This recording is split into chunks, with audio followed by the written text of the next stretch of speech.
birth and death. The whole drama of life is written in the sands of time. We present a new series of radio programs, The Clock.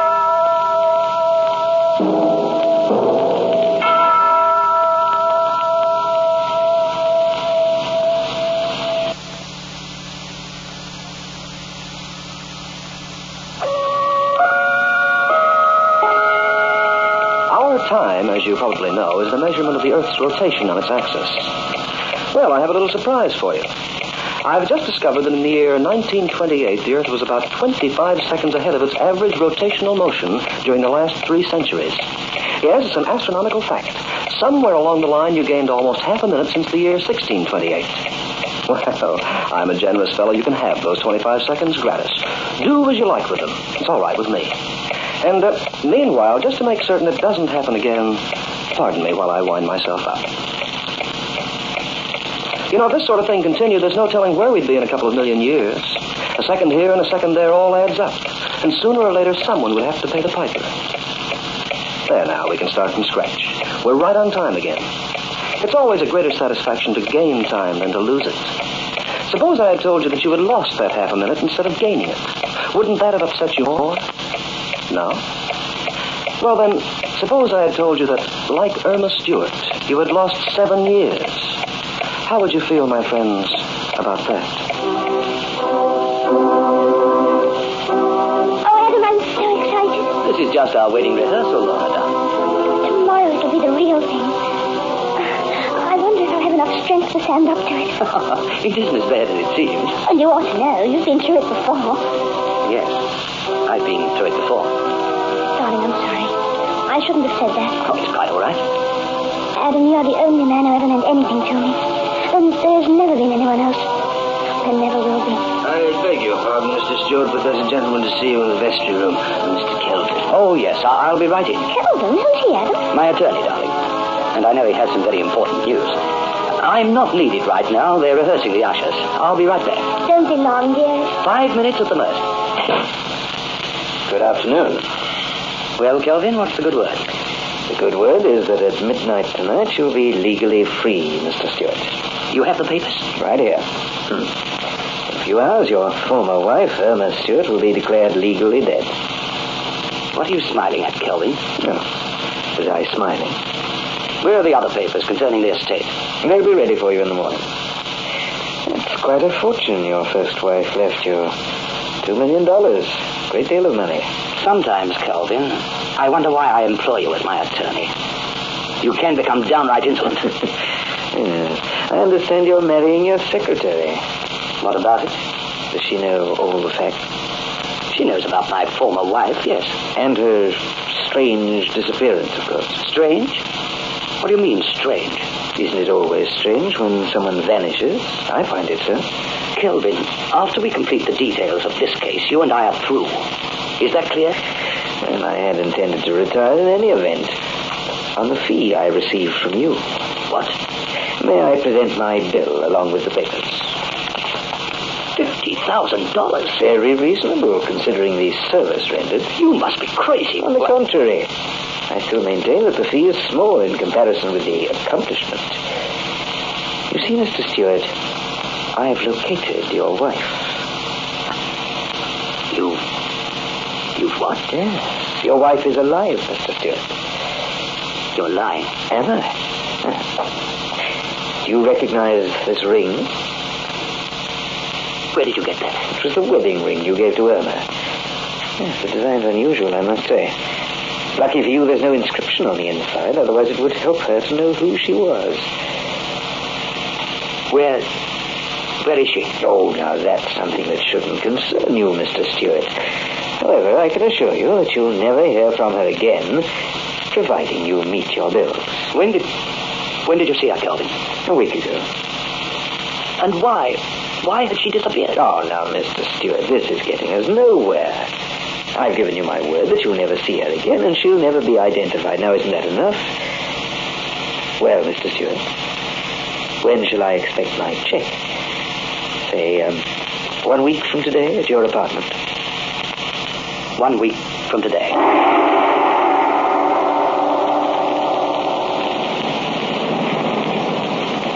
thinking about, Adam? Oh, nothing important. You seem rather troubled. Oh, something happened today that upset me just a little. Was that man, Kelvin? Oh, but it's really nothing.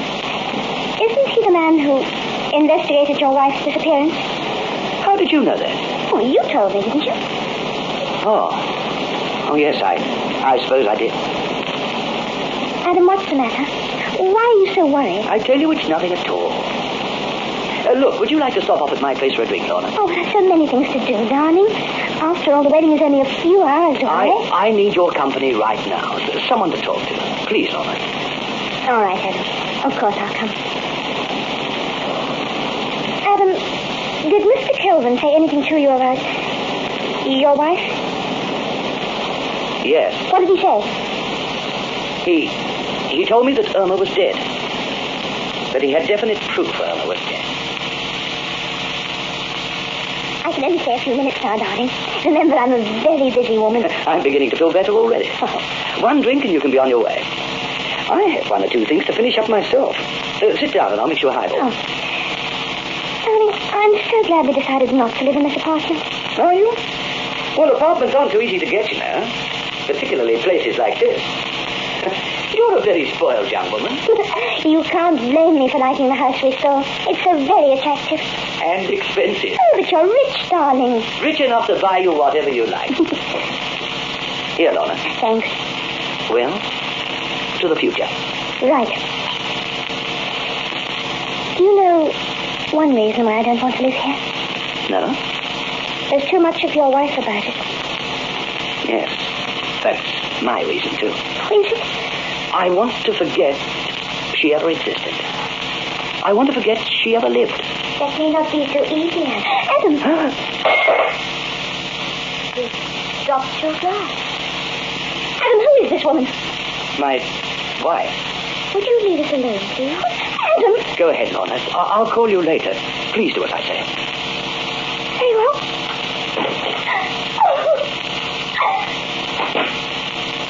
She's very pretty. Yes. Where did you come from, Irma? Where have you been? They tell me I've been in an institution for the past 7 years, but I can't remember. You mean you've lost your memory? Partly. A week ago, a man named Kelvin came to see me. Kelvin? He asked me for my ring. He didn't say why he wanted it, but somehow he seemed like someone I remembered, so I gave it to him. A few hours later, I began to recall his face. I'd seen it before in the ring. I suddenly realized why I was wearing it. And then you remembered about me? Yes. A few days later, the doctor told me I could leave. Do you love her, Adam? What? The girl who just left. She was my secretary. I asked you if you loved her. 7 years is a long time, I Irma. need you, Adam. I need you very much. You need me? I need someone to help me. I'm not completely cured yet. The doctors let me go because I told them you'd take care of me. But your memory's returned. I said amnesia was only part of it. And the other part? Would you like to know where I've been for 7 years, Adam? Yes. Millview. Millview? But that's a hospital for... For the insane. Oh, Adam, I love you so much. You're the only one who can help me. Adam, I lied to them. They didn't really. I ran away. Oh, they did tell me I was almost cured. I swear they did. You have a great deal of confidence in me, haven't you? Oh, but I love you, Adam. That's why I must put myself completely in your hands. Oh, will you help me? I'm glad you came to me, Irma. Are you? Very glad. And that other woman. Lorna? Oh, I'm not angry about her, Adam. I understand how it happened and why. You can forget about Lorna, my dear. Oh, can I really? From now on, there'll be just you and me. And I intend to take good care of you, Irma. Yes, I intend to take very good care. I won't give you up, Adam. I won't. She has no right to come back like this. From the grave. Lorna, darling, be quiet. You can get a divorce. You belong to me now. There's no need to get a divorce, Lorna. If she went back where she came from, if she were declared legally insane, the effect would be the same. But you said she was almost cured. Yes, almost. She told me herself that everything depends on me. She's standing on that precipice now, and I can lead her to safety or push her off. What are you saying, Adam? I don't want to lose that money, Lorna. And I don't want to lose you. You want to drive her out of her mind? It'll be simple. With a little help from you, there's nothing to it. You ought to see her, Lorna. She's like a child. She swears by everything I say. She's weak, Lorna, and we're strong. And we've got to take advantage of it. No, I couldn't. Do you want to forget me? Do you want to send me back to someone I detest? There's no other way. No. Adam, darling. Then you agree? I'll agree to anything if you say so. Oh, it won't take long. And no one will be any the wiser. Only this time, there'll be no return from the grave.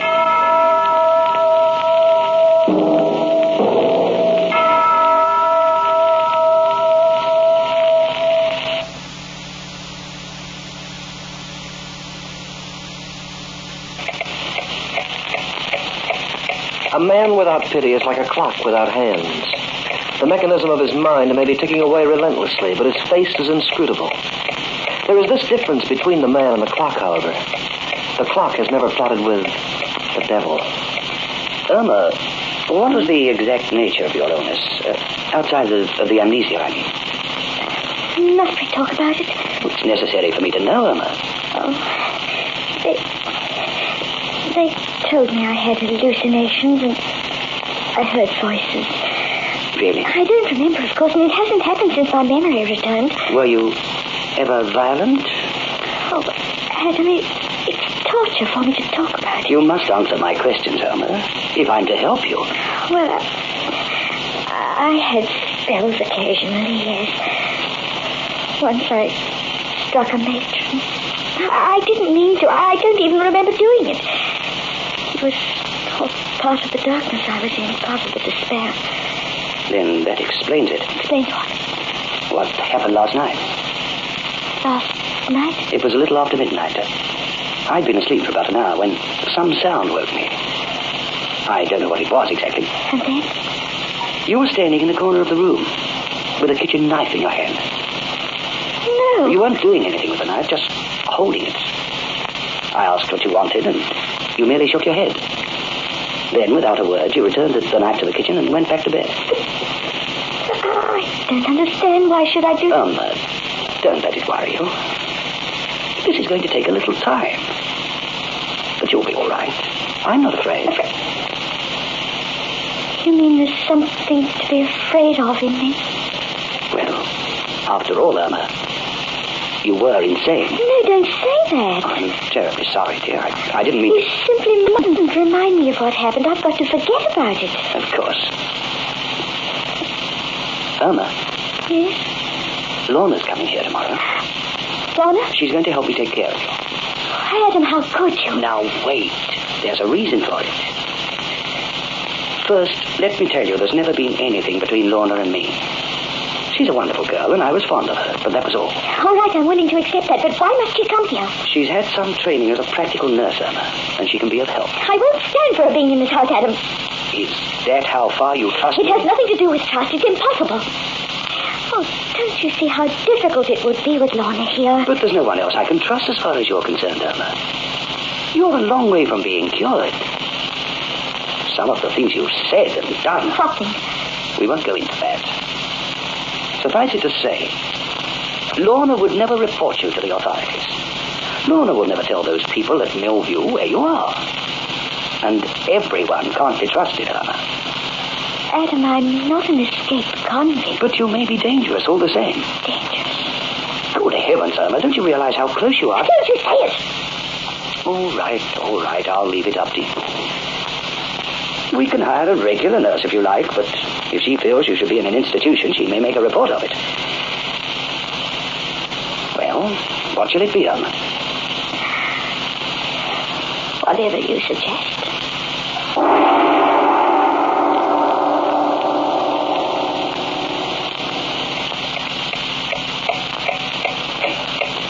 clock moves on. I wonder what the future holds for Irma Stewart. Oh, good evening, Mrs. Stewart. Good evening. Lorna's doing a little typing for me, Irma. You don't need her at the moment, do you? Oh, no, I don't need her. You look tired, Mrs. Stewart. Oh, but I don't feel. Then you were up half the night. I wish you hadn't told her, Lorna. Oh, I'm so What happened? I don't remember being awake. You were doing quite a bit of screaming. Perhaps you were having a nightmare. I would have thought so if you hadn't got out of bed. I left my bed again. Lorna's consented to sleep in the same room with you beginning tonight, Irma. I'll occupy the study. I'm a light sleeper and easily aroused, just in case you might... Oh, I'm sure that won't be necessary. Now let us handle this, my dear. We know what's best, don't we, Lorna? Yes, we know what's best. Now, perhaps you'd better go to bed, Irma. But I'm not tired. You'll find you are when you lie down. Did you warm some milk for Mrs. Stewart, Lorna? I left it on the night table. Drink it all now. It's good for you, Irma. It'll rest your nerves. Good night. Good night, Mrs. Stewart. Yes. Good night. You put the sedative in the milk? Yes. I'm increasing her dosage every day. Soon she'll become accustomed to it. And it won't put her to sleep. But her mind will be dulled. And that's what we want. Are you sure she won't find out? And if she does, to whom can she explain it? Who would listen to the word of a maniac?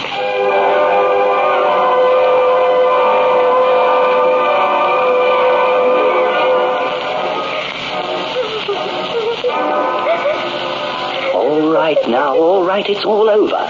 We understand. I couldn't. You tried to strangle Lorna.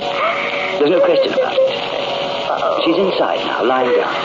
But she'll be all right. I'm not a murderess, and you know I'm not a murderess. I can only say, my dear, that you're not responsible for what you do. I've made a mistake. If I'm a menace, I should have stayed where I was. I'm going to continue to help you, Irma, until I find there's no hope. Now, go back to sleep. Let's go.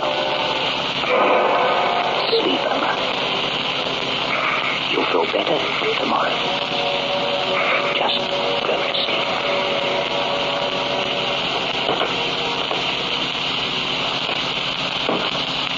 How is she now? She's falling asleep. How much longer, Adam? Well, that's hard to say. I've got her at a point now where she believes everything I tell her. But she hasn't cracked as fast as I thought she would. Adam, I can't stand this much longer myself. Her eyes, her face, when we lie to her, it's horrible. Don't go soft on me now. We've almost reached our goal. What's the matter with you, Lorna? I don't know. I just... Wait a minute. Yes? Mr. Stewart. Well? This is Kelvin. Kelvin? Surprised to hear from me? You shouldn't be. We can help you now. So it is. Well, you have my check for $50,000. Yes. Good. Will you mail it? I'd rather you came and got it. I don't trust the mails, and the check is certified. Fine. I like the way you do business. I'll be up in half an hour. I'll be waiting. He couldn't have timed it better. What do you mean? This will be our final proof, Lorna. This is all we need. She'll have the gun in her hand when they find his body. No, Adam, no. Don't you see how easy it is? She'll never deny it. She can't deny it. Adam, we're going too far. It's too much, Adam. It's not that. Quiet. You'll do as I say. We can't turn back now, and we won't. We'll finish this business tonight.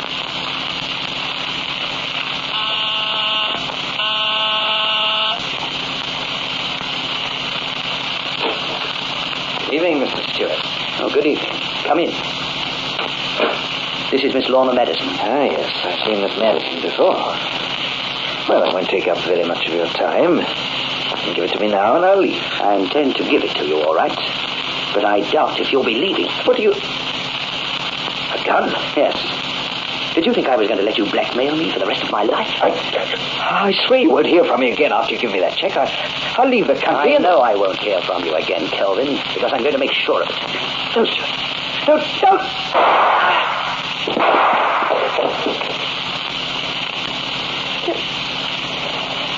You killed him. Here, take this gun and put it in Irma's hand. Well, what are you standing there for? Take it, we haven't much time. You killed him in cold blood. Lorna, oh, get out of my way. I'll do it myself.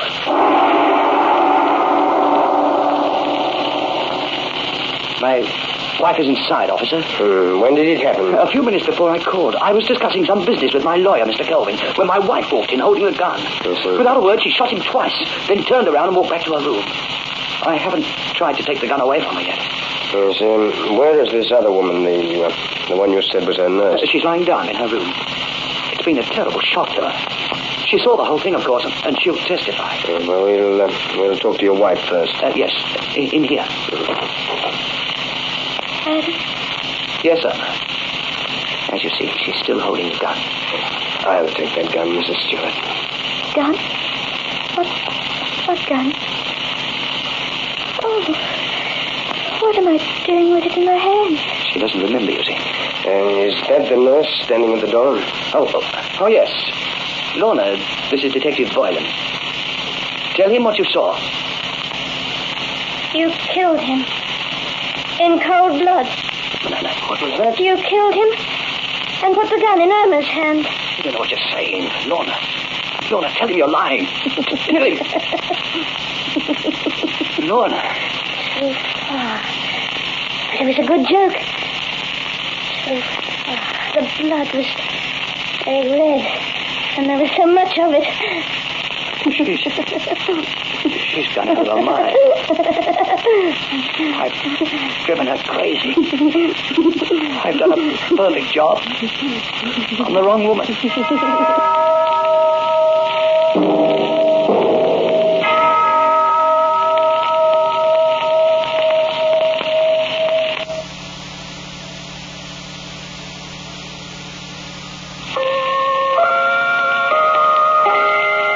And that is the story of Irma Stewart as recorded by The Clock. I attended the trial in my usual place above the judge's bench on the courtroom wall.